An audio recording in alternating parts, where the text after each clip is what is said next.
welcome to the Season 1 finale of The Saturday Show. I'm your host, Cody Goggin, and we have a great lineup for you today. We're getting things started with one of the most iconic horror films of all time. We're talking about Wes Craven's A Nightmare on Elm Street. A Nightmare on Elm Street was released in 1984. It stars Robert Englund as the sadistic Freddy Krueger as he pursues Heather Langenkamp as the character Nancy. It also features a young Johnny Depp in his first film role. He had been playing music in a band in California before getting the part.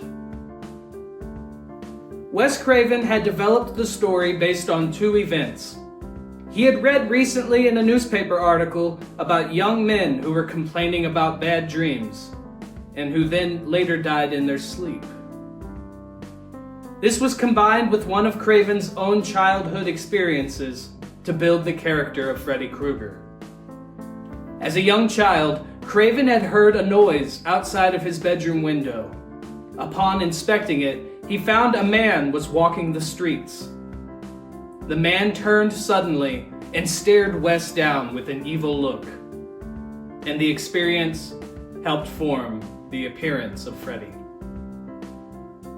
The film Nightmare on Elm Street would be produced by New Line Cinema and is often cited as the film that kick-started the studio into success, often called the house that Freddy built.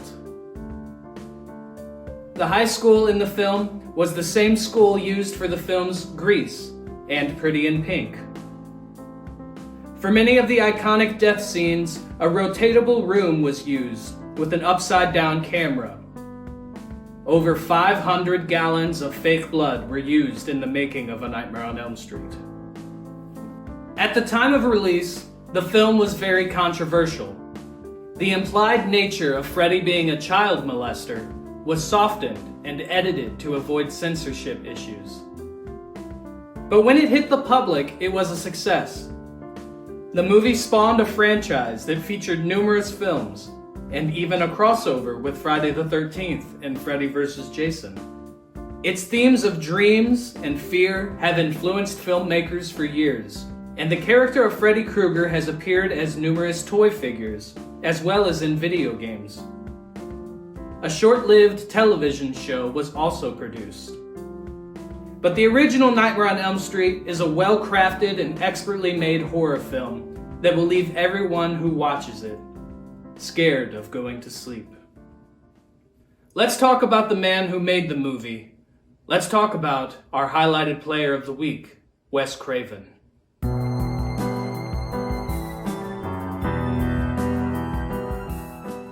Wesley Earl Craven was born August 2nd, 1939, and was raised as a Baptist. He briefly taught as an English teacher before becoming a filmmaker.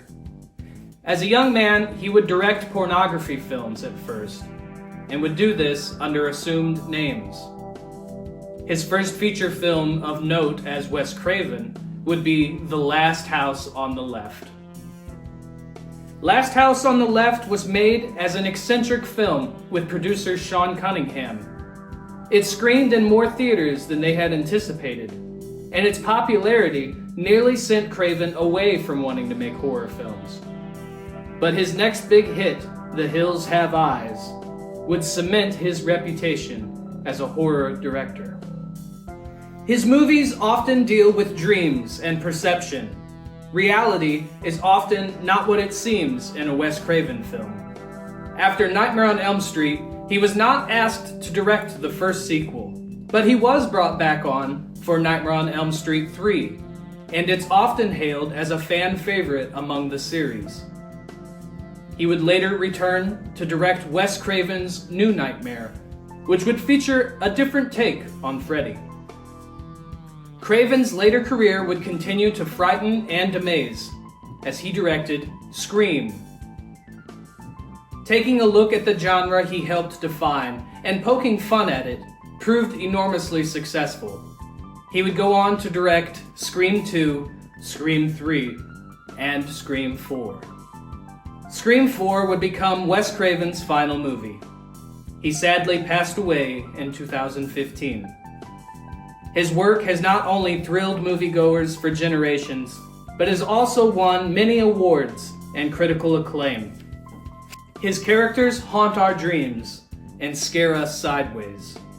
Wes Craven may have gone to sleep, but his audience will forever try not to. Up next, we have our album of the week, and I hope you are enjoying our show.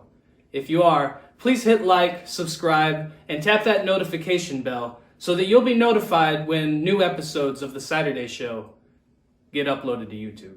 Thank you.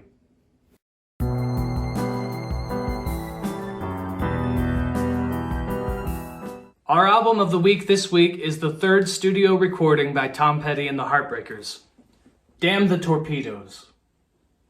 Damn the Torpedoes was released in 1979, and it features such hits as Refugee, Don't Do Me Like That, Here Comes My Girl, and more. The album was made amongst a conflict between Petty and his record labels, and was at one time being passed around to keep it out of the record executives' hands during lawsuits. It was given the code name Morgan Lane. When it was finally released, Damn the Torpedoes became the band's highest charting album to date, at number 2 on the charts. It would also be critically hailed and helped propel the band further into rock and roll stardom. Tom Petty and the Heartbreakers is one of my all-time favorite bands, and this is one of my all-time favorite records. From start to finish, it's a great example of rock and roll songwriting, and a perfect showcase of the Heartbreakers as a real rock and roll group. I hope you'll check it out. Next up is an original song performance, and thank you for watching the first season of The Saturday Show, and I hope you'll be back when we come back with season 2. Thank you.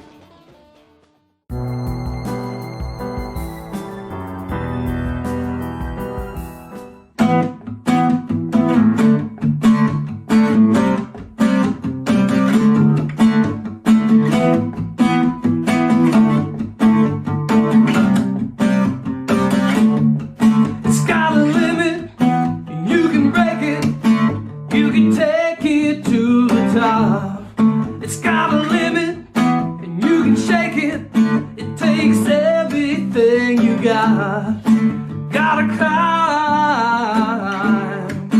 the mountain. Oh, gotta climb the hill. You need to want it, you gotta need it. Gotta reach the other side.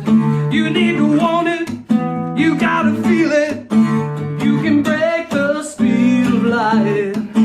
Gotta climb the mountain. Oh, gotta climb the hill. Gotta climb the mountain.